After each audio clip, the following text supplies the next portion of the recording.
पास में एक कब्रिस्तान था उनके घर के पास जहाँ वो रहते थे। तो जितने भी 10 साल के बच्चे 10 साल से कम के बच्चे थे उनकी कब्र को वो खोदता था रातों रात, उसमें से उस बच्चे को निकालता था, कब्र को बंद करता था और अपने घर में ले जाकर उसको पीसेस में बांटता था और खाना शुरू किया। ये जो ऑर्गन्स उसने निकाले हैं उन सारे ऑर्गन्स को वो डार्क वेब पे सेल भी करता था, बहुत सारे ऑर्गन्स को।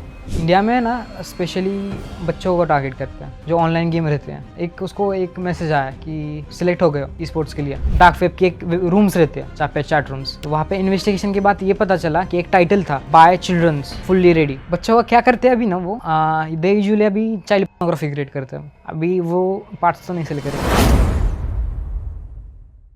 तो डार्क वेब पे ना ऐसी एक स्टोरी फेमस हुई थी MK अल्ट्रा नाम से। ये एक ऐसा एक्सपेरिमेंट था जो US की गवर्नमेंट ने किया था 1953 के आसपास। इसमें किया क्या था, देखो हम लोग को अगर गवर्नमेंट का पॉइंट ऑफ व्यू फैलाना है लोगों में, तो आज की डेट में हम क्या करते हैं। आज की डेट में तो चलो इन्फ्लुएंसर्स के थ्रू पे कर दिया उनको कि भाई ये प्रोपेगेंडा फैला दो, या फिर लोकल कैंपेन्स चला दिए। मान लो दिल्ली का कोई पावरफुल बंदा है, उसको बोल दिया कि ये नैरेटिव तुम अपने बंदों में फैला दो, और हर सेक्शन में जाके वो इस चीज़ को फैला देंगे। लोग मैनिपुलेट हो जाते हैं कि भाई ये जो कह रहा है ये सही होगा, उसी हिसाब से फिर वोट डिज़ाइन होते हैं आगे आने वाले। तो US में उस वक्त तो भाई यूट्यूब और ये सब चीज़ें थी नहीं। वहाँ एक साइंटिस्ट ने गवर्नमेंट को सजेस्ट किया कि हम एक ट्रुथ सीरम बनाते हैं। ट्रुथ सीरम, ठीक है। उसने सजेस्ट तो इसलिए किया था कि जितने भी क्रिमिनल्स होते हैं उनको जब हम पकड़ते हैं तो बोलते हैं ना कि भाई तुम कितना भी टॉर्चर कर लो, हम नहीं बताने वाले कुछ भी, है ना। तो ये ट्रुथ सीरम क्या करता कि जब ये किसी इंसान के अंदर इंसर्ट किया जाता तो वो कितनी भी स्ट्रॉन्ग उसकी विल पावर रहती, वो सच बता देगा। अच्छा। अब इसको चीज़ को बनाने के लिए CIA का सहारा लिया गया। CIA ने किया क्या, ये काफ़ी बड़ा एक्सपेरिमेंट था उस वक्त का, काफ़ी one of the most disturbing experiment माना जाता है। भाई आपको फीवर हुआ, मान लो आपको फीवर हुआ, आप गए किसी डॉक्टर के पास कि डॉक्टर साहब हमको दवाई दे दो। उसने दी पैरासीटामोल और कॉम्बिनेशन ऑफ 2-3 दवाई दे दी। आप उसको जब खा के आए तो आप कुछ चीज़ों को भूलने लगे, ठीक है, लेकिन आपको शक नहीं होगा इसमें कि डॉक्टर ने कुछ दिया होगा, और ये धीरे धीरे हो रहा है। जिस साइंटिस्ट ने इस चीज़ को सजेस्ट किया था ना, इस माइंड एक्सपेरिमेंट करने के लिए, लोगों के अंदर प्रोपेगेंडा फैलाने के लिए, उसने बोला था कि एक इंसान के दिमाग को ना अगर मैनिपुलेट करना है तो उसमें 2 चीज़ें करनी पड़ेगी हमको।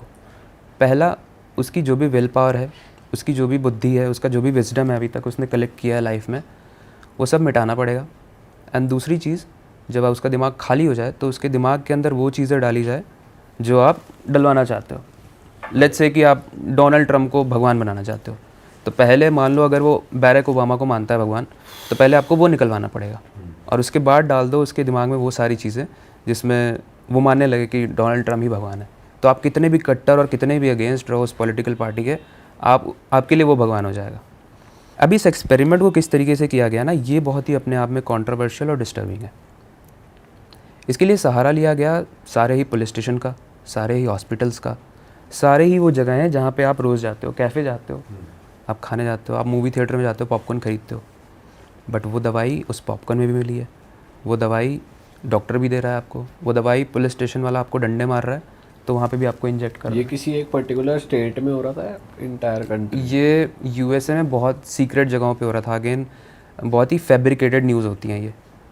MK अल्ट्रा के बारे में जो भी देख रहा है वो सर्च कर सकता है, बट एग्जैक्टली ऐसी कोई जगह US वाले तो वैसे भी इतने शातिर हैं, वो अपने बारे में कुछ रहने ही नहीं देते। अब इंटरनेट पे कुछ इन्फॉर्मेशन भी होगी तो कर देंगे, और अगर हम इस वीडियो के टाइटल में भी डाल देंगे ना कुछ ऐसा, तो वो फिर रीच किल हो जाएगी उसकी। हाँ, उनकी बहुत ही ज़्यादा इसकी डिमांड रहती है। इनफैक्ट मैंने भी जो अपनी ये डार्क वेब वाली वीडियोस बनाई थी ना, उनके पॉलिसीज़ में काफ़ी कुछ आ गया था, तो मेरे को ट्रिम करके डालना पड़ा था इसी एक्सपेरिमेंट लग जाती हैं ऑटोमेटिक। हाँ, तो ये जो प्रोजेक्ट हुआ था ना, इसमें बहुत सारे लोगों को धीरे धीरे ये सीरम देना जाने लगा था, और काफ़ी सारे लोगों को जब ये पता चल गया इस चीज़ के बारे में कि भाई उनके ऊपर ना एक्सपेरिमेंट किया जा रहा है, ऐसी लेवल की चीज़ें करने के लिए भाई आपका परमिशन लेना ज़रूरी है ना। एक इंसानियत होती है कि भाई आपके ऊपर एक बड़ा सा एक्सपेरिमेंट किया जा रहा है, लेकिन गवर्नमेंट ने अपनी पावर का मिसयूज़ किया। सर चीज़ को अम्ब्रेला, एक बहुत बड़े अम्ब्रेला के अंदर ये चलाया जा रहा था। तो जब लोगों को पता चल गया इसके बारे में, लोग प्रोटेस्ट करने लगे, और फिर जितने भी लोगों ने प्रोटेस्ट किया, ऐसा माना जाता है कि उन सबको मरवा दिया गया उस एक्सपेरिमेंट के अंदर। और इसीलिए इस न्यूज़, और वो जो साइंटिस्ट था जिसने ये आइडिया दिया था, उसकी भी होटल में एक दिन लाश मिली थी, क्योंकि ऐसा बोला जाता है कि उसको पता चल गया था कि इसका यूज़ जिस चीज़ के लिए उसने अपना ये दिमाग दिया था उसके लिए नहीं किया जा रहा है, गवर्नमेंट इसको अपने फेवर में लेने के लिए कर रही है लोगों के ऊपर। तो उसके बाद से वो साइंटिस्ट भी मर गया और यहाँ से वो केस क्लोज हो गया MK अल्ट्रा का। बट ऐसा माना जाता है कि उसके बाद भी आज भी ऐसे बहुत सारे एक्सपेरिमेंट हैं जो किए जाते हैं, और इन सब की ही फाइल्स डार्क वेब पे अवेलेबल है, क्योंकि डार्क वेब को बनाया ही इसीलिए गया था 1990s के दौरान। US आर्मी ने बनाया था ताकि वो एक सीक्रेट तरीके से आपस में बात कर पाए, लेकिन क्रिमिनल्स को भी ये चीज़ें चाहिए भाई कि वो सीक्रेट में आपस में बात कर पाएँ, पकड़े ना जाएं, तो क्रिमिनल्स इस पे आ गए थे। बट गवर्नमेंट जब खुद ही ऐसा काम कर रही है तो वो तो अपने आप को एक्सपोज नहीं करवाएगी ना। तो जितने भी लोग इसमें शामिल थे सारे के सारे विटनेस सीरम दे के मार दिए गए, और बड़े बड़े ड्रग्स इन्वॉल्व थे, LSD जैसे ड्रग्स इन्वॉल्व थे इसमें, जो उनको धीरे धीरे दिए जा रहे थे ताकि उनका माइंड मैनिपुलेट हो पाए। भाई और कौन सा एक्सपेरिमेंट और किस टाइप के एक्सपेरिमेंट्स किए जाते हैं डार्क वेब पे लोगों के ऊपर? देखो यार, इसके बाद तो रेड रूम्स के कुछ स्टोरीज़ हैं जो मैं बताना चाहूँगा, जिसमें एक एलेक्स और वियाग्रा की स्टोरी है। तो ये टीनेजर्स थे। अब टीनेजर में ना हम लोग को चुल होती है कि भाई जो चीज़ मना की गई है वही करना है। तो इन लोगों को पता चला होगा डार्क वेब के बारे में। तो एलेक्स आया भाई वियाग्रा के पास कि एक तो इसका नाम ऐसे वायग्रा जैसा है, तो सही बात है, वियाग्रा नाम है इसका। वियाग्रा के पास आता है और बोलता है कि भाई चल डार्क वेब एक्सेस करते हैं। स्कूल के बच्चे थे, सोचो, स्कूल से आके शाम को दोनों डार्क वेब को एक्सेस करते हैं। अब रेड रूम में लॉगिन करने के लिए ना आपको कुछ बिटकॉइन देने पड़ते हैं। अच्छा। अब बिटकॉइन स्कूल वाले के पास कहाँ से आएगा? उस बिटकॉइन के कुछ परसेंटेज को ख़रीदने के लिए आपको क्रेडिट कार्ड चाहिए। तो बहुत लंबी चीज़ थी। तो इन लोग क्या करते हैं ना कि जो एलेक्स होता है वो अपने पिताजी के पर्स से उस क्रेडिट कार्ड को निकाल लेता है, चुरा लेता है। जाते हैं वो लोग रेड रूम में लॉगिन करते हैं, और वहाँ उनके सामने दो ऑप्शन आते हैं कुछ बिटकॉइन पे करने के लिए। लेकिन बिटकॉइन ऐसे ही नहीं पे करना है एंटर करने के लिए, उनको पे करना है, दो में से एक सर्विस लेनी पड़ेगी उनको। पहला है कि बिटकॉइन पे करके आपको कोई ह्यूमन ऑर्गन ऑर्डर करना पड़ेगा। ह्यूमन ऑर्गन कोई भी हो सकता है, कटा हुआ हाथ हो सकता है, कटा हुआ सर हो सकता है, किसी की आई बॉल हो सकती है।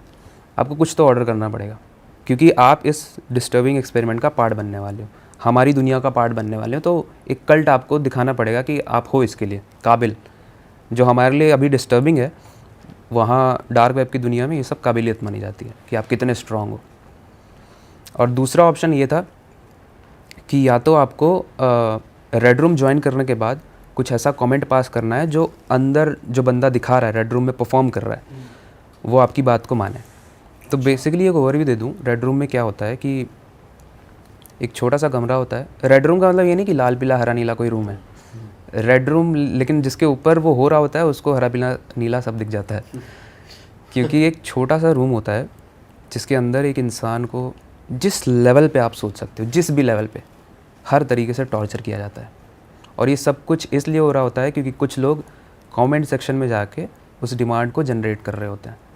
जब हम लोग इंस्टाग्राम पे लाइव जाते हैं ना, अपनी ऑडियंस से बात करते हैं और भाई कैसे, तो वहाँ कुछ बोलते हैं कि भाई ये वाले टॉपिक के बारे में बता दो, या चलता है लाइव सेशन, सिंगर का बोलते हैं भाई ये गाना सुना दो। तो रेड रूम में भी ऐसे ही लाइव चल रहा है, लेकिन वहाँ ये डिमांड हो रही है कि भाई इसकी आंखें निकाल के इसमें एसिड भरो, हमें देखना है, या इसके प्राइवेट पार्ट को कट करो। बहुत ही डिस्कस्टिंग टाइप की भी चीज़ें होती हैं वहाँ पे। तो जब ये चीज़, दो ऑप्शन थे उनके पास कि कुछ ऑर्डर करो या तो रेड रूम में तुम कमेंट करके क्रिएट करोगे। तो जो वियाग्रा होता है वो बोलता है कि भाई दूसरा वाला कर लेते हैं, किसी के हाथ पैर आँख नाक मुंह का हम क्या करेंगे तो दूसरा वाला ऑप्शन वो सेलेक्ट करते हैं। लेकिन वो जैसे ही एंटर करते हैं ना, वो देखते हैं कि रेड रूम में वो लोग एंटर हो चुके हैं, ठीक है। कमेंट सेक्शन स्टार्ट है जिसमें अभी कुछ कमेंट नहीं हो रहे हैं, लेकिन हार्ट वाले इमोजीज आ रहे हैं। वो लोग खुश हैं, एक्साइटमेंट में कि भाई कुछ मज़ा आने वाला है। अंधेरा सा रूम है और वहाँ एक थैला पड़ा हुआ है। अब वहाँ पे Q&A स्टार्ट होता है कि गेस करो इस थैले में क्या है। तो अब क्योंकि ये वही दुनिया है तो बहुत लोग अजीब अजीब से गेस करते हैं कि भाई किसी का हाथ होगा, किसी का पैर होगा। उसके बाद एक पोल दिया जाता है कि सेलेक्ट करो इसमें से सबसे ऊपर वाले पोल में होता है कि ये किसी इंसान का प्राइवेट पार्ट है जो इसमें बंद है। लगभग इसमें 16 इंसान के प्राइवेट पार्ट बंद हैं इस थैले में। दूसरा वाला होता है कि ये पूरा खून से भरा हुआ है थैला। और तीसरा ऑप्शन होता है कि एक सुपर पावरफुल वैक्यूम पंप लिया गया है और 3 इंसान के ऊपर, सर के ऊपर उसको रख के उसके ब्रेन को सक करके इस थैले को भरा गया है। इतना पावरफुल वो पंप होगा। तो इसमें से कौन सा आंसर सही है? बहुत सारी ऑडियंस नीचे वाला तो सोचती नहीं है, पहले और दूसरे में ही लगी रहती है। फिर सही आंसर आता है, वो तीसरा वाला आंसर सही होता है। उस थैले के अंदर 3 से 4 लोगों का ब्रेन सक करके भरा गया और इतनी तेज़ी से सक किया गया कि वो लिक्विड बन गया वो ब्रेन, और वो उस थैले में पैक था। उसके बाद क्वेश्चन आता है कि इसको कौन ख़रीदेगा।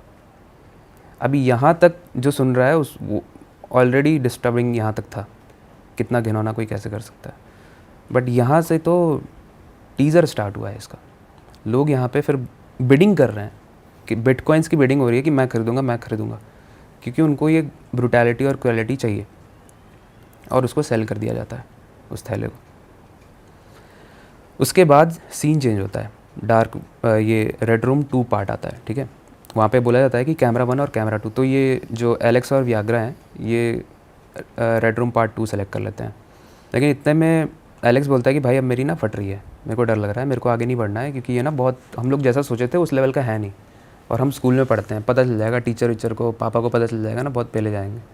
बट वियाग्रा बोलता है आगे बढ़ ले, अगर नहीं बढ़ेगा तो मैं पापा को बता दूंगा तेरे अभी अच्छा। कि तूने क्रेडिट कार्ड चोरी किया है।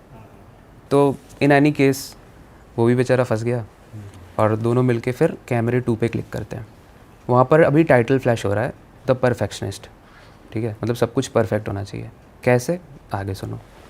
उसमें क्या होता है ना कि एक टाइटल हटता है और एक बहुत सुंदर सी लड़की आती है, बहुत ही सुंदर, मतलब जितना अभी दिमाग में चल रहा है ना उस लेवल की सुंदरता वाली। तो एलेक्स को लग रहा है कि यार ये हद से ज़्यादा सुंदर नहीं लग रही है, कि मतलब इतनी सुंदर तो कभी मॉडल वॉडल भी नहीं देखी हमने। वियाग्रा बोलता है भाई मज़े ले, सुंदर है, एंजॉय कर, अभी देख क्या करेगी, कुछ तो करेगी। उसके बाद कमेंट सेक्शन ऑन हो जाता है। वो लड़की पीछे पीछे जाती है, और वो लड़की काफ़ी कम कपड़ों में थी, और उसके साइड में ना 2 लड़के आके खड़े होते हैं, और वो बहुत मोटे होते हैं, बहुत। उनका जो बेली होता है ना वो ग्राउंड को टच कर रहा है, और इस इतने ज़्यादा मतलब वो मोटे अलग लेवल पे हैं, जैसे उन पे कोई ज़्यादा मोटा हुआ, उन पे कोई एक्सपेरिमेंट किया गया हो। उनका जो शरीर है वो एकदम नॉर्मल है, लेकिन उनका जो पेट है, पेट का जो बॉडी है ना, वो उसका मांस एकदम ज़मीन को टच कर रहा है, जो अपने आप में बहुत डिस्कस्टिंग और डिस्टर्बिंग लग रहा था। और इस सीन को देखने के बाद अब उन्हें समझ में आया कि भाई थोड़ा सा क्रीपी जा रहा है अभी। तो एलेक्स फिर बोलता है भाई चलते हैं यार, लेकिन वियाग्रा फिर कि भाई कंटिन्यू करते हैं।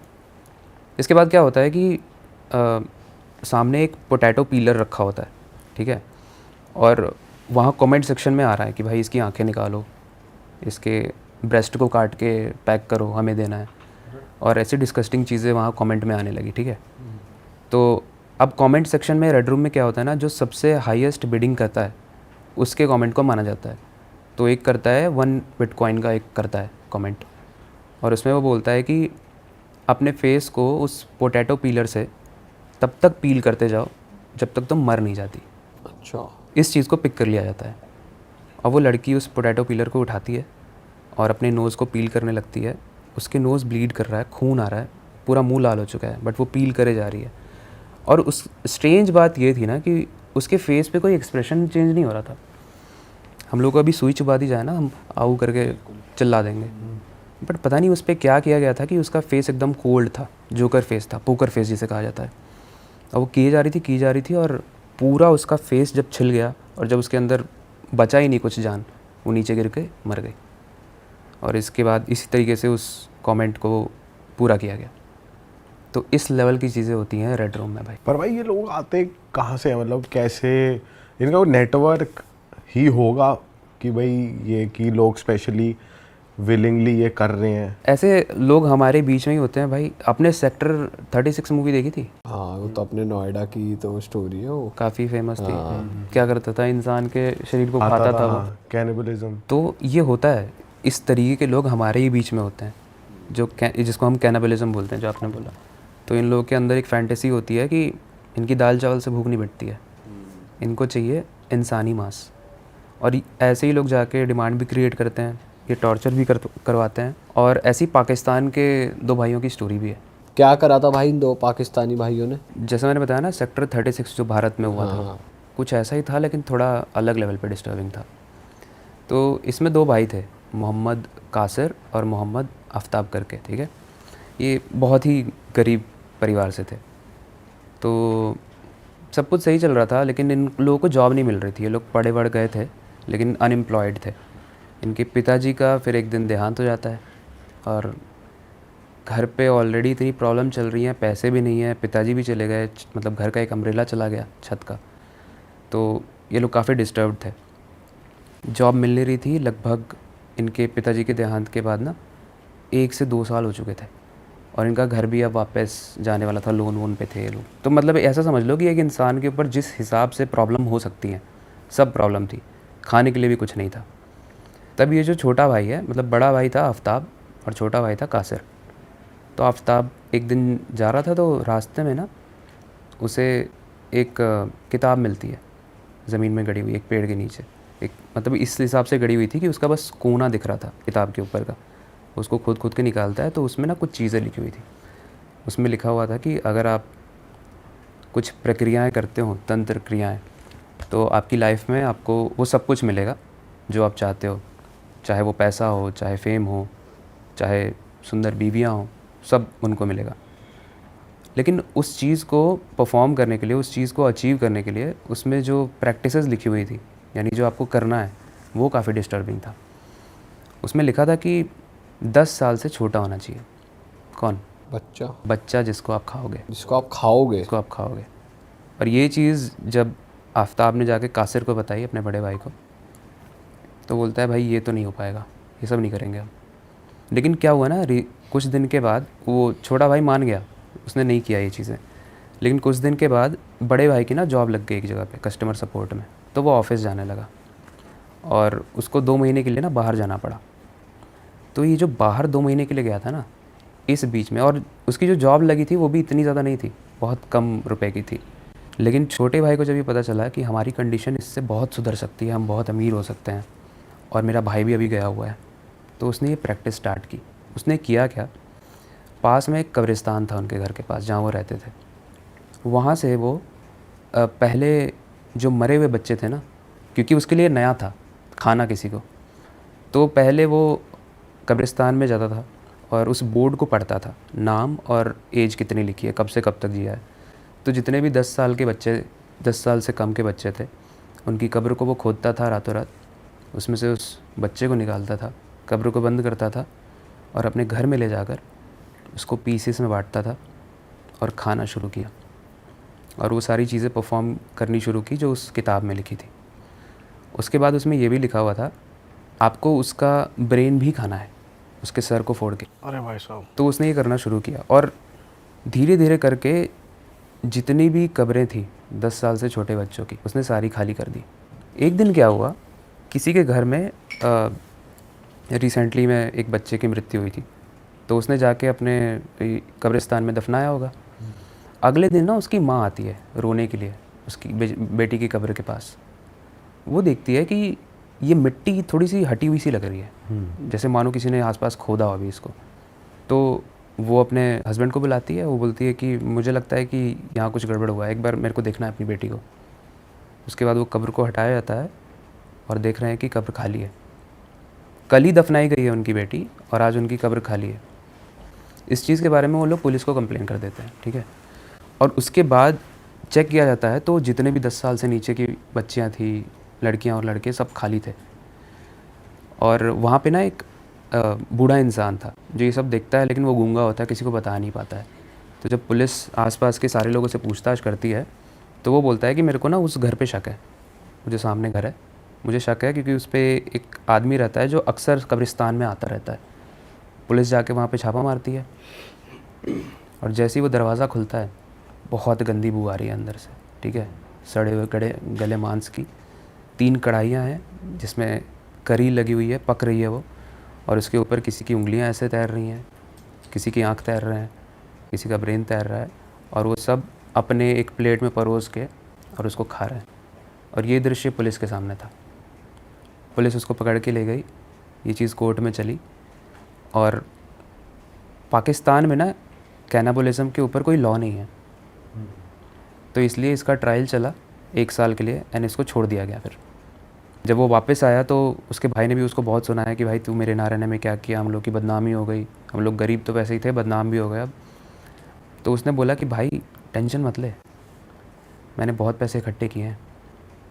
क्योंकि वो क्या करता था ना, ये जो ऑर्गन्स उसने निकाले हैं उन सारे ऑर्गन्स को वो डार्क वेब पे सेल भी करता था, बहुत सारे ऑर्गन्स को, और खाता था। बोलते हैं ना जब इंसान का दिमाग भ्रष्ट होने लगता है तो उसी तरफ में जाने लगता है वो। तो ये डार्क वेब का उसे पता कैसे चला, उसी बुक के थ्रू या? उसी बुक के थ्रू, उसमें लिखा हुआ था ये सब कुछ, ठीक है। और ये बुक कहाँ से आई थी कुछ नहीं पता है। उसने डार्क वेब पे उसकी सेलिंग करना स्टार्ट किया और उसको खाना स्टार्ट किया, दोनों ही चीज़ें करना स्टार्ट की। जब वो जेल से वापस आया तो वहाँ के गांव वाले ना उसको एक्सेप्ट नहीं कर रहे थे, बोल रहे थे कि ये फिर वही चीज़ें करेगा। लेकिन क्योंकि वहाँ कोई लॉ भी नहीं है तो काफ़ी दिन तक तो पुलिस आसपास रही उसके घर के, लेकिन फिर इवेंचुअली उसने कुछ किया नहीं तो उसे छोड़ दिया गया।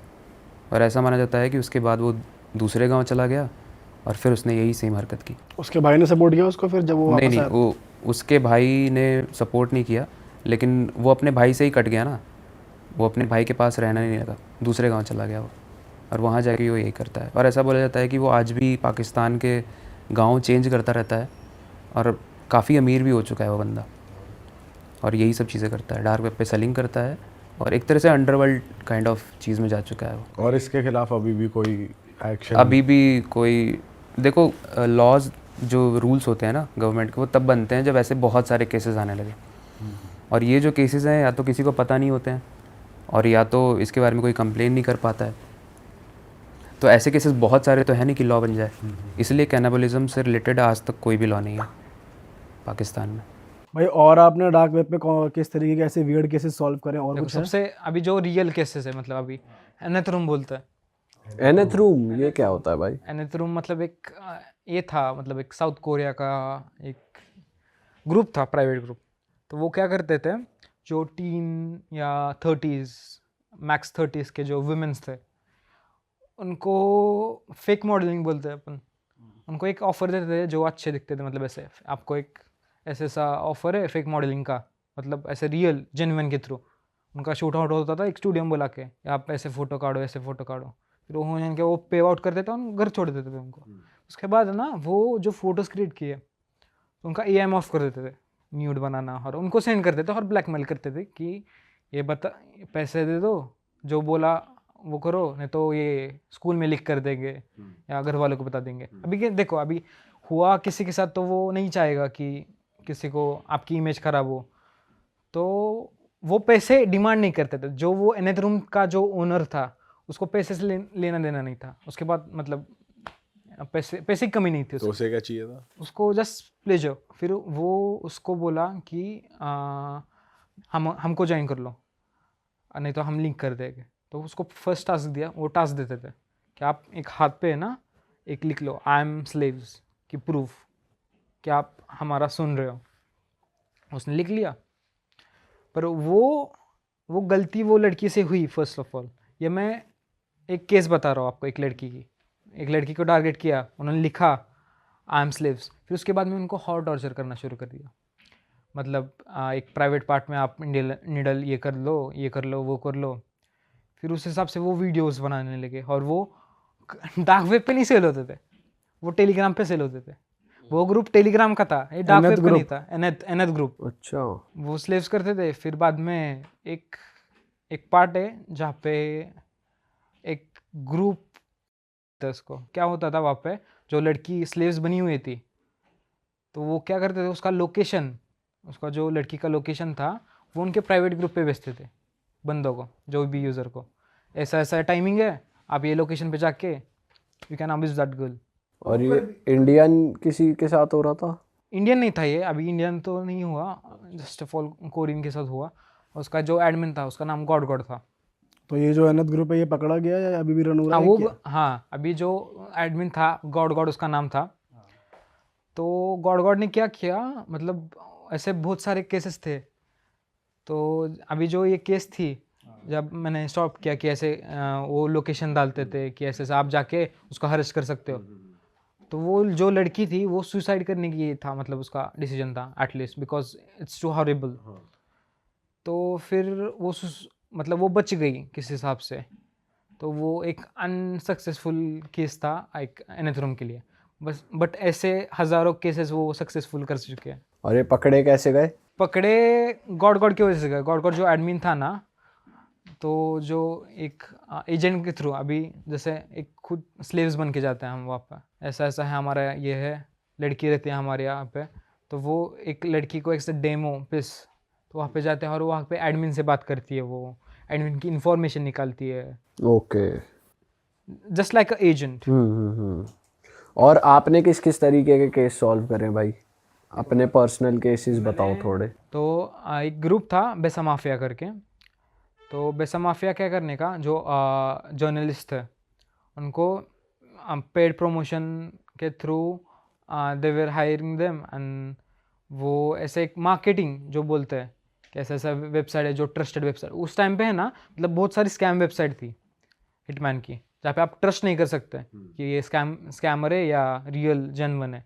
तो बेसा माफिया ने वो हटा दिया था, मतलब ऐसे ट्रस्ट के थ्रू ये किया था। उनने से आर्टिकल क्रिएट किए थे सरफेस वेब पे, न्यूज़ चैनल पे, कि ऐसे बेसा माफिया करके वेबसाइट है जहाँ पे आप हिटमैन हायर कर सकते फॉर जेन्युइन, और फिर फेक रिव्यू भी बना दिए थे कि ऐसे ऐसे मैंने ये किया, बेसा माफिया से सर्विस ली और वो सक्सेसफुल रहे।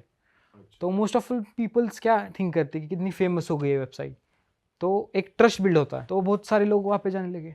फिर वो जो बेसा माफिया थी, तो वो एक पब्लिश हो गई सरफेस वेब पे।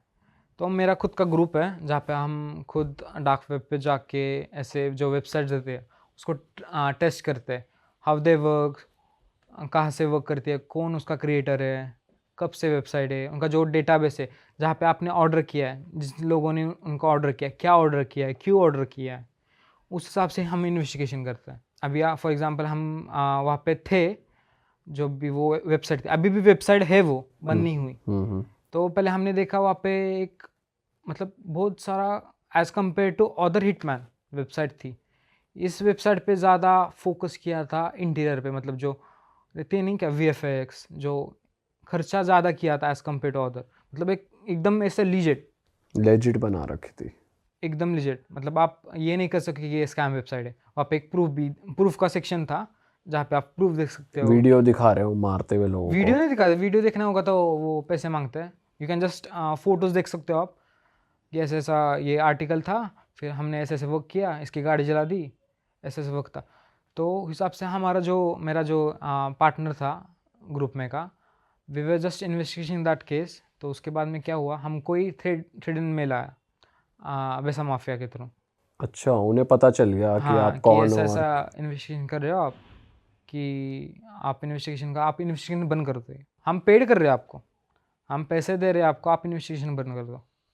अभी मेल कैसे आता है, मेल जीमेल के थ्रू नहीं आता, एक सर्विस रहती है प्रोटॉन मेल, आपने सुना होगा। वो पूरा इनक्रिप्टेड रहता है, मतलब जहाँ पे, तो वहाँ के थ्रू मेल रिसीव हुआ हमको। ठीक है, फिर क्या हुआ? तो हमने मना कर दिया, रिजेक्ट कर दिया। तो उन्होंने और 3-4 मेल कर दिया कि आप कर लो कर लो कर लो। फिर ना जो मेरा सोसाइटी में का मेंबर था, उसको ज़्यादा थ्रेटन मैसेज आया। फिर उसने क्या किया ना, मतलब एक वीडियो भेजा, पब्लिश किया उसके नाम के थ्रू, जो उसका यूज़र नेम था। तो उन्होंने एक वीडियो था, वीडियो आप देख भी सकते हो, वो उसका आप प्ले कर दो यहाँ पे, वो देख सकते हो आप। तो उन्होंने ना एक गाड़ी जला हुई थी और वहाँ पे एक लिखा था dedicate to that particular user name, मतलब वो जो मेरा जो पार्टनर था। और वो इंडिया का ही ग्रुप है? इंडिया की गाड़ी थी या वो विदेशी थे कोई? नहीं, नेपाली गाड़ी थी। अच्छा, की। नेपाल। वो गाड़ी नंबर हमने ये किया था ना, इन्वेस्टिगेट किया था, तो उस हिसाब से वो नेपाल की गाड़ी थी। वो वहाँ पे लिखा हुआ था डेडिकेट टू पर्टिकुलर पर्सन, मतलब उनका आपके टीम मेंबर को उन्होंने मतलब आपने धमकी अगर दी थी, कुछ नहीं अब किया आगे तो हम रुके नहीं तो हम जला देंगे, चला देंगे। वैसे वो, और वो यूट्यूब पे भी था वीडियो, यूट्यूब पे भी पब्लिश किया था। फिर वो क्या हुआ, हमने फिर वो वेबसाइट ही बैन कर दी, डीडॉस अटैक कर दिया वहाँ पे, तो वेबसाइट बैन कर दी। और फिर वो जो ओनर था उसका, तो वो ओनर को भी पकड़वा दिया through social engineering. Social engineering एक टेक्निक होती है जहाँ पे आप एक लोगों को कस्टमाइज़ करके, कुछ कस्टमाइज सोशल इंजीनियरिंग करके आप उसको पकड़वा सकते हो, आपकी लोकेशन वगैरह उसके थ्रू। तो इस केस में आपको नेपाल पुलिस को इन्फॉर्म करना पड़ा या आपने सीधा एफबीआई को नहीं, इन्फॉर्म FBI करा? वो अपने चैनल्स के थ्रू करती है। नहीं, फर्स्ट ऑफ ऑल हमें जब इन्वेस्टिगेशन किया हमने, तो हमें लोकेशन नहीं पता थी, हमको बस नाम पता था, रियल नेम। फिर हमने है ना, जो जितने भी कंट्रीज़ हैं उनके जो अभी आधार कार्ड रहता है अभी इंडिया में, इंफॉर्मेशन आइडेंटिफिकेशन, तो हम सब कंट्रीज़ की इंफॉर्मेशन आइडेंटिफिकेशन चेक की, और जो नाम हमको मिला था वो हमने वेरीफाई किया कौन से कंट्री से वो मैच हो रहा। उस हिसाब से हमने ये कर दिया, वो कंट्री को रिपोर्ट कर दिया, ऐसा ऐसा है, ऐसा ऐसा कर दो आप। ओह, तो आपको कैसे पता चलता है एक्शन लिया गया कि नहीं? एक्शन वो रिपोर्ट भेजती है ना। अभी कैसा रहता है, अभी फॉर एग्जांपल मैंने केस इन्वेस्टिगेशन की और वो रिपोर्ट भेज दी, तो एक लॉ इन्फोर्सेस क्या करती है कि आपको एक इनक्रिप्टेड मैसेज रहता है, मतलब फ़ोन से नहीं भेजते वो, ना कंप्यूटर से ना मेल से, एक इनक्रिप्टेड गैजेट रहता है, वहाँ पे आप देख सकते हो कि आपका रिपोर्ट सक्सेसफुली कंप्लीट हुआ है या पर्टिकुलर केस सॉल्व हुई है या नहीं। और आपने इंडिया में भी रिपोर्ट करा है गवर्नमेंट को बहुत सारी ऐसी चीज़ें इलीगल जो हो रही हैं इंडिया में? क्या क्या हो रहा है इंडिया में इलीगल? हाँ, इलीगल? देखो इंडिया में तो मतलब नेक्स्ट लेवल ही अभी इंडिया में ना, स्पेशली बच्चों को टारगेट करते हैं जो ऑनलाइन गेम रहते हैं, पबजी वगैरह। अभी एक केस थी इंडिया की, एक बच्चा था वहाँ पे, वो ऑनलाइन गेम में, मतलब जो वैलोरेंट रहती है, ये जो गेम है, मतलब जो फेमस ई स्पोर्ट्स गेम है जहाँ पे कंपटीशन होती है, वो खेल रहा था, मतलब ऐसे प्रो प्लेयर जैसा था वो। तो उसको एक फ्रेंड बनते नहीं क्या अपन, वो चैट पे फ्रेंड बनते, वो फ्रेंड ऑनलाइन फ्रेंड, तो उसके जो पेरेंट्स थे उसको भी ऐसे मतलब फील हुआ कि ऐसे हेडफोन में डाल के वो खुसर फुसर कर रहा है या अकेले रह रहा है, फ्रेंड से बात कर रहा है, जो ऑनलाइन ही ज़्यादा रहता था वो। तो उसने क्या किया ना, एक उसको एक मैसेज आया कि आप सिलेक्ट हो गए हो ई स्पोर्ट्स के लिए, ओके। आप ये पर्सन को आ जाओ यहाँ पे, बस आपके माँ बाप को मत बताना। वो अभी बच्चा कैसे बताएगा, अभी अगर वो बच्चा बताएगा भी तो माँ बाप यूजुअली जो इंडियन पेरेंट्स है, they don't trust e sports, तो वो रिफ्यूज़ कर देंगे। तो एक रात वो निकल गया वहाँ पे, बिना बताए निकल गया वो। तो बाद में इन्वेस्टिगेशन हुई, वो पुलिस स्टेशन में गए उसके पेरेंट्स कि हमारा बच्चा खो गया, तो क्या मतलब क्या सीन है। तो वहाँ पे जो मेरे जो जहाँ से मैं इंटर्नशिप करने का, तो वहाँ पे उसका फ़ोन था, लैपटॉप था, हमने डिजिटल फॉरेंसिक बोलते हैं, मतलब आपने जितना भी कंप्यूटर पे किया है वो आज तक की हिस्ट्री, जहाँ पे वहाँ पे आप हमें पता चला कि जो ये गेम खेल रहे जहाँ से मैसेज आया, ये फुल्ली ये था, मतलब स्कैम था मैसेज। और मैं जहाँ पे डार्क वेब के एक रूम्स रहते हैं जहाँ पे चैट रूम्स, तो वहाँ पे इन्वेस्टिगेशन के बाद ये पता चला कि एक टाइटल था बाय चिल्ड्रंस फुल्ली रेडी कैसे, और वहाँ पे जाने के बाद आपको वैसे चिल्ड्रंस के फ़ोटोज़, और वहाँ पे लिखा हुआ था कि no harassment happen, online treated मतलब ऑनलाइन तैयार किया है माइंडसेट की, ये खुद से आ रहा है बंदा, वो लिखा था, आप चेक कर लो, खुद से आ रहे। और ये करते क्या है भाई, बच्चों का क्यों बुलाते हैं? बच्चों का क्या करते हैं अभी ना, वो दे यूजुअली अभी चाइल्ड पोर्नोग्राफी क्रिएट करते हैं। अभी वो पार्ट्स तो नहीं सेल करेंगे क्योंकि जो डिमांड है मार्केट में, वो चाइल्ड नहीं, मतलब मैच्योरिटी इन 30s और 40s के जो रहते हैं कस्टमर्स, उनके लिए है ये। यूजुअली जो चिल्ड्रन किडनैप करते हैं ना, इनके child pornography, other content, harassment, ये शुरू कर देते वो। शिट यार, ये क्या क्या हो रहा है? और क्या हो रहा है भाई इंडिया में शॉकिंग? एक केस थी जहाँ पे जो फैमिली थी उन्होंने रिपोर्ट कर दिया कि हमको कोई स्पॉट कर रहा है। तो एक एक एवरेज फैमिली क्या करती है, मतलब घर में कैमरा लगाती है, मतलब कुछ सिक्योरिटी पर्पज़ के लिए। तो वहाँ पे चेक किया, कुछ नहीं था, क्या नहीं था कुछ, मतलब सब ट्रस्टेड कंपनी का कैमरा था, सब ट्रस्टेड था, कुछ मालवेयर वगैरह कुछ नहीं था। तब भी वो थ्रेटन आ रहे थे उनको कि वी वर स्पॉटिंग यू। तो डार्क वेब पे भी ऐसे ही जो रूम्स थे, सीक्रेट रूम्स, वहाँ पे मैसेज पड़ा हुआ था कि जो ये आप वो कैमरा एक्सेस कर सकते हो थ्रू डिफ़ॉल्ट क्रेडेंशियल। कौन सा कैमरा जो उनके घर में लगा है? घर में लगा है, डिफ़ॉल्ट क्रेडेंशियल के थ्रू आप उनकी प्राइवेट वीडियोस, आप उनकी लाइफ देख सकते हो, लाइव देख सकते हो। हाँ, पैसे दो, हमें बिटकॉइन दो। अभी कुछ कस्टमर वहाँ पे एक था कि ही वॉज रिक्वेस्टिंग फॉर कि मुझे एक अलोन वुमन चाहिए देखने के लिए। अच्छा, तो फिर वो उसको रिप्लाई कर दिया, ये वेबसाइट है, इसके ऊपर डिफ़ॉल्ट क्रेडेंशियल यूज़ हुआ है, आप जाके देख लो। तो बेसिकली लोग दूसरों की लाइफ देखना चाहते हैं। लाइव देखते हैं। और ये डार्क वेब पे नहीं, आप ये सरफेस वेब पे देख सकते हो। एक नाम है शोडन करके, वेबसाइट है एक शोडन। शोडन पे आप देख सकते हो आपकी जो होम राउटर का ये रहता है आईपी एड्रेस, वहाँ पे आप एंटर करने के बाद आप देख सकते हो वहाँ पे कि आपका जो डेटाबेस है वो डिफ़ॉल्ट है, आपको कौन देख रहा है, आपको क्यों देख रहा है और कहाँ से देख रहा है। बताओ, ये तो फिर सीसीटीवी कैमरा लगाने भी वो है भाई। अगर नहीं, आपका लगा सकते सीसीटीवी हो आप। वाईफाई से कनेक्टेड है तो फिर वो भी सेफ नहीं है नहीं, अभी बेसिकली। कुछ कुछ लोग क्या करते हैं, वो डिफ़ॉल्ट क्रेडेंशियल मतलब एडमिन ये पासवर्ड रहता है, वो नहीं कि पोर्टल पे रहता है अपन एडमिन या सिंपल जो क्रैकेबल रहता है, ठीक है। तो वो क्रैक कर देते हैं एक वर्ड लिस्ट के थ्रू। वर्ड लिस्ट क्या होता है कि एक डिफ़ॉल्ट क्रेडेंशियल की एक रहती है, मिलियंस ऑफ पासवर्ड्स, वो 1 सेकेंड 2 सेकेंड में ट्राई करता है वो, और वहाँ पे लिमिटेशन नहीं होती। इंस्टाग्राम पे कैसे आपने अकाउंट यूज़ किया तो 5 लिमिटेशन रहती है, 5 ट्राई के बाद आप यूज़ नहीं कर सकते हो, टाइमर लग जाता है आप। तो ऐसे जो HTTP बोलते हैं, HTTP जो रहता है हाइपर टेक्स्ट, तो वहाँ पे लिमिटेशन नहीं रहती, तो आप कितने भी पासवर्ड एक सेकेंड में ट्राई करते हो। तो हैकर क्या करते हैं, वो ब्रूट फोर्स करता है, मिलियंस ऑफ पासवर्ड के जो डिफ़ॉल्ट रहते हैं वो आपके पोर्टल पे ये यूज़ करते हैं, और जो भी अगर आपका ये रहेगा वीक पासवर्ड रहेगा वो क्रैक होता है।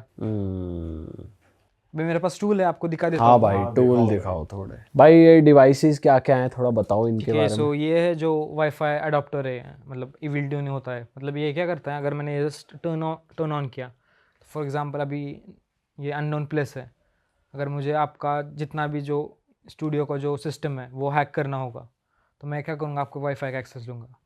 अगर आपका वाईफाई का डिफ़ॉल्ट क्रेडेंशियल नहीं होगा, स्ट्रॉन्ग पासवर्ड होगा अगर, तो वो मुश्किल हो जाएगा मेरे लिए। तो मैं क्या करूँगा ना, ये टूल के थ्रू जिसमें ऑन करूँगा ये, और ऑन करने के बाद मैं आपका जो वाईफाई है वो पहले ब्रूट फोर्स कर दूंगा, मतलब इतने डीडोस अटैक बोलते हैं उसको, कि आपका इतने पैकेट बेच के मैं आपका वाईफाई शट डाउन कर दूंगा, मतलब कोई उसको एक्सेस नहीं कर सकता।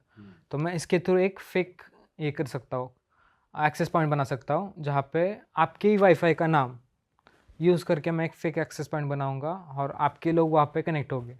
एक बार कनेक्ट होने के बाद I can do anything, literally anything. मतलब कोई भी फ़ोन से अगर कनेक्ट करेगा उस वाईफाई से जो आप बनाओगे फेक एक्सेस पॉइंट, हाँ, फ़ोन हैक कर लोगे, लैपटॉप हैक कर लोगे, इंस्टाग्राम, फेसबुक, और जितने भी लोगों का फ़ोन, जैसे फैमिली मेम्बर्स हैं, फ़ोन कनेक्टेड वाईफाई से हुआ होगा, तो वो उनके भी डेटा आ जाएगा। जो भी ये हॉटस्पॉट को कनेक्टेड है उसका सब डेटा मेरे पास आ जाएगा। शिट भाई, चाहे एप्पल हो चाहे एंड्रॉयड, उससे फर्क डजंट नहीं। मैटर। और क्या क्या है भाई। और इसके थ्रू आप ये भी कर सकते हो, मतलब अभी वर्जन रहते हैं WPA2, WPA3, ये WPA3 का जो कंपनीज यूज़ करती है, जो इनक्रिप्टेड रहता है, उसको भी क्रैक कर देता है ये। क्रेजी भाई। और क्या क्या है भाई टूल्स खतरनाक। ये जो है ये जस्ट स्पेशली आईफोन के लिए ही है। ये क्या करता है, मतलब जो आईफोन 17 रहेगा या 16, you can just input this, okay, और यहाँ पे एक HDMI पोर्ट है, ये जस्ट लगाना है आपको आईफोन में, सिर्फ 5 या 10 सेकेंड रखने का। फिर ये काट के जो आपका जो ये रहता है, क्या बोलते हैं उसको, iCloud बैकअप, जो आपको स्टोर है वो निकाल लेता है विदाउट पासवर्ड। भाई ये तो चार्जर सा ही लग रहा है कुछ ऐसा, ये normal HDMI चार्जर है। और इसके केबल। आगे कुछ लगाना नहीं होता HDMI केबल? वो मेरे पास है, वो HDMI केबल जस्ट, जिससे वर्क करता है ये। हाँ, ये एंड्रॉयड के भी लिए रहता है और iOS के भी लिए रहता है। ये ये लगाया और यहाँ पे क्या लगेगा? HDMI पोर्ट रहता है, HDMI पोर्ट रहता है। उसको आप अपने लैपटॉप से कनेक्ट कर लो चाहे। हाँ, 10 सेकेंड लगाना है। वो आपका पासवर्ड अगर लगा होगा या बंद होगा आपका फ़ोन, तब भी निकाल लेगा वो। पासवर्ड बंद किए में कैसे हुई? एक्चुअली ये रूटेड रहता है, मतलब कैसा रहता है, अभी जो व्हाट्सएप रहता है एंड्रॉयड या iOS, एक DB फाइल रहती है, जो एक एंड्रॉयड एक फोल्डर रहता है, वहाँ पे स्टोर रहती है। अगर ये वहाँ पे वो चुरा लेता है वो फाइल, ये फाइल चुराने के बाद एक SQL फॉर्मेट में रहता है। वो SQL फॉर्मेट में मैं आपका डेटा देख सकता हूँ, आपने किसके साथ चैटिंग की, कब की, कौन से फ़ोटो भेजे, व्हाट्सएप बैकअप, फेसबुक बैकअप, ये सब जितने भी iCloud में जितने भी बैकअप है आपके, वो सब निकाल लेता है। क्रेजी भाई। और क्या है? और यह है दिस इज़ एन रास्पबेरी पाई। एक मतलब ये एक फेक लेबल लगाया मैंने इसको हार्ड डिस्क का, बट इसके अंदर रास्पबेरी पाई है। तो ये क्या करता है, जस्ट अगर आपका जो विंडोज़ 11 रहेगा, जो भी अभी लेटेस्ट वर्जन है, या मैक ओएस रहेगा, तो जस्ट इसको एक प्लगइन करना है। अभी अब पासवर्ड रहता है विंडोज़ को, पासवर्ड डालने के बाद ये पासवर्ड भी क्रैक करता है। जस्ट आपको बूट करना है इसके थ्रू, बूट की दबा के, तो वो पहले पासवर्ड खोलेगा। पासवर्ड खोलने के बाद आपकी CMD से आपकी कुकीज़, इंस्टाग्राम की कुकीज़, ब्राउज़र की कुकीज़, जो डेटाबेस है आपका विंडोज़ में का, वो सब निकाल लेगा। कितनी देर में? Just in 10 second. 10 सेकेंड्स पूरा बैकअप आपके पास? यूजुअली हम ये फिजिकल असॉल्टमेंट में यूज़ करते हैं, मतलब जहाँ पे स्कैम सेंटर रहता है वहाँ पे हम फिजिकली एक एजेंट को भेज के एक सीक्रेट या छुप के हम ये इंसर्ट कर देते हैं एक ही प्लगइन में, और एक अगर कंप्यूटर इन्फेक्ट हो गया तो चेन बना देते हैं अलग अलग उस हिसाब से पूरा तो सिस्टम। एक कंप्यूटर अगर इन्फेक्ट हो गया, वो किसी और को कुछ मेल भेजेगा तो साथ साथ ये भी मालवेयर चला फॉर एग्जांपल मैंने एक स्कैम सेंटर है, तो मैंने ये इंजेक्ट कर दिया एक कंप्यूटर में, एक कंप्यूटर के इंजेक्ट करने के बाद मैंने निकाल दिया, और मैंने घर जाके क्या किया, एक मैच रहता है ना, जीमेल आईडी मैच रहती है, जो कन्वर्जेशन रहते हैं, तो मैं उस कंप्यूटर से दूसरे जो मेंबर रहेगा उसको मैसेज भेजूंगा कि ऐसा पासवर्ड चेंज हुआ है, आप पासवर्ड प्लीज़ चेंज कर दो, या मैं भूल गया पासवर्ड, ये सेंड कर दो। और मैंने तो एक PDF फाइल भेजूंगा एज अ रिपोर्ट कि ऐसे कॉल सेंटर रहेगा अगर, तो कस्टमर्स कॉल ID का जो PDF रहता है वो भेज दूंगा, और उसके पीछे एक मालवेयर लगा दूंगा। अगर आपने वो डाउनलोड कर दिया, भाई वो उस बंदे ने भेजा है तो वो ओपन ही करेगा ना, कि ट्रस्टेड है, ओपन करने के बाद उसका भी एक्सेस मिल जाएगा मेरे को। क्रेजी भाई। ये पेन ड्राइव जैसा क्या है भाई? ये कुछ this is car hacking tool, मतलब ये आप कार ऑन कर सकते हो उससे। कार ऑन हो जाएगी? ऑन मतलब अभी फॉर एग्जांपल एक टूल आता है फ्लिपर 0 करके, जहाँ पे आप एक सेंसर रहता है, वो सेंसर करके आप कार का डोर अनलॉक तो कर लोगे पर गाड़ी चालू नहीं होगी। अच्छा। गाड़ी चालू करने ये लगेगा आपको, तो वो क्या करता है, नीचे एक USB रहती है कार के, जो सर्विस सेंटर में आप जाओगे तब वो कनेक्ट करते हैं मेंटेनेंस देखने के लिए। बस वो USB इसको प्लग इन करनी है, तो वो जो अंडर का इंजन है ना, उसका जो इनक्रिप्टेड सर्विस सेंटर है उसको क्रैक कर देगी और गाड़ी चालू कर देगी। नो की नथिंग, बट ये लेटेस्ट गाड़ी को मतलब कीलेस वाली गाड़ियाँ जो आ रही है। हाँ, कीलेस वाली गाड़ियाँ उनके लिए ये। तो लोग तो इसे गलत उसके लिए भी इस्तेमाल कर रहे होंगे। हाँ, ये यूजुअली इलीगल है बाय करना, but you can take it from dark web. तो ये सब टूल्स भी डार्क वेब से के टूल्स है ये। और वो क्या है भाई, रेड ये क्या? ये क्या है? ये एक ब्लूटूथ जामर है। अच्छा। मतलब अगर कुछ DJ वगैरह रहेगा तो मैं पास में बैठा हूँ, मैं DJ बंद कर सकता हूँ, जस्ट एक छोटा सा अटैक करके, बस एक पिन से कुछ भी ब्लूटूथ मैं जाम कर सकता हूँ। या अगर आप जितने भी अभी यहाँ पे iPhone यूज़र बैठे हुए हैं, तो मैं जस्ट स्पैम कर सकता हूँ, जो नोटिफिकेशन रहती है फेक नोटिफिकेशन कि TV कनेक्ट हुआ है, या फेक मैं एक्सेस पॉइंट क्रिएट कर सकता हूँ जहाँ पे आप ना के बराबर फ़ोन यूज़ कर सकते हो, फ़ोन ही यूज़ करने नहीं आएगा आपको, इतने नोटिफिकेशन आएंगे। बाप रे। फॉस आईफोन में नहीं क्या वो आता है पिक्चर के through, this device is near you, you can connect to him, तो वो मल्टीपल हज़ारों लाखों डिवाइसेस वो एक ही टाइम पे मैसेज आएगा, तो फिर फ़ोन चल नहीं पाएगा। चल ही नहीं पाएगा। तो इसका पर्पस क्या है, मतलब फ़ोन को हैक करना, हैंग करना? नहीं, डिस्टर्ब करना फ़ोन पे।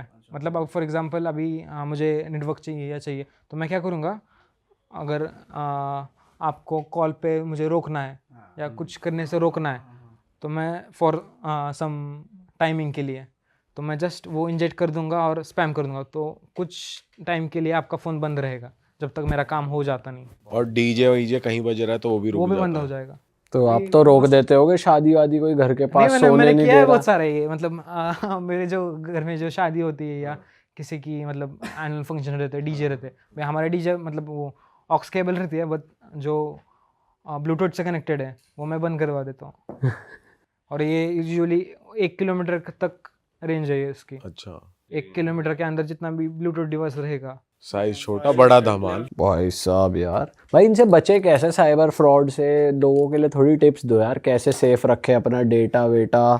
वेबसाइट पे कार्ड के थ्रू पेमेंट करनी चाहिए, UPI कितना सेफ है? अब तो AI भी आ गया है, तो क्या करें? अभी देखो UPI अगर बात किया अभी ट्रांजेक्शन की, अगर आप पेमेंट के थ्रू फ्रॉड होते हैं, स्कैमर को आप फ़ोन पे के थ्रू या यूपीआई के थ्रू स्कैम करते हैं, तो यूजुअली ये आप ब्लेम नहीं कर सकते हो कंपनी की, या आप पेटीएम को ब्लेम नहीं कर सकते हो। एक इंडियन एजेंसी ही रहते हैं जो पेमेंट का यूपीआई जो रहता है वो गवर्नमेंट के थ्रू ही जाता है पैसा। तो यूजुअली आप सेफ रहने के लिए क्या कर सकते हो कि आप एक फ़ोन में ऑप्शन रहता है कि सेटिंग में जाके आप चेक कर सकते हो कि आपका जो नोटिफिकेशन है या परमिशन जो भी रहता है एप्लीकेशन की, वो चेक कर सकते हो। जब भी आपकी लोकेशन या की स्टॉकर बोलते हैं उसको, जहाँ पे आपकी की जो आप डालते हो पासवर्ड फ़ोन पे का, ये वो कैप्चर कर लेता है जो एप्लीकेशन रहती है वो। तो अगर वैसा कुछ रहेगा you can just remove that. और कोई टिप्स आप देना चाहोगे ऑडियंस को जाने से पहले कि कैसे साइबर फ्रॉड से बच सकते हैं, स्कैम से बच सकते हैं? जी हाँ, तो टिप यही रहेगी कि you don't click on any link, मतलब जो लीजिट है उस पर भी क्लिक, मतलब 1000 बार सोचो, उसमें सेफ़ है अगर आप सेफली यूज़ करते हो। अभी फॉर एग्जांपल कुछ लोग हैं जो विदाउट, मतलब कुछ उनका बिजनेस नहीं है, अभी आपका बिजनेस है, मेरा बिजनेस है, तो हम क्या करते हैं, हम डाल सकते हैं फ़ोटोज़ हमारी लाइफस्टाइल, बट जो जिसका काम नहीं है उनको ना डाले तो अच्छा है, क्योंकि जितना आप फ़ोटोज़ डालोगे उतने केसेस आपकी क्रिएट होगी, उतने एआई मॉर्फिंग बढ़ेंगे, जितना आप आपका फेस रिवील कर सकते, जितना अगर आपका बिजनेस होगा तो बात अलग है। अगर आपका बिजनेस नहीं है तो it's better you can just ignore, आपका फेस मत दिखाओ and don't show your, and हम यहाँ पे लोकेशन नहीं, क्या अभी स्नैपचैट एंड दैट ऑल्सो आप लोकेशन देख सकते हो, that is also plus point for hackers to get into you.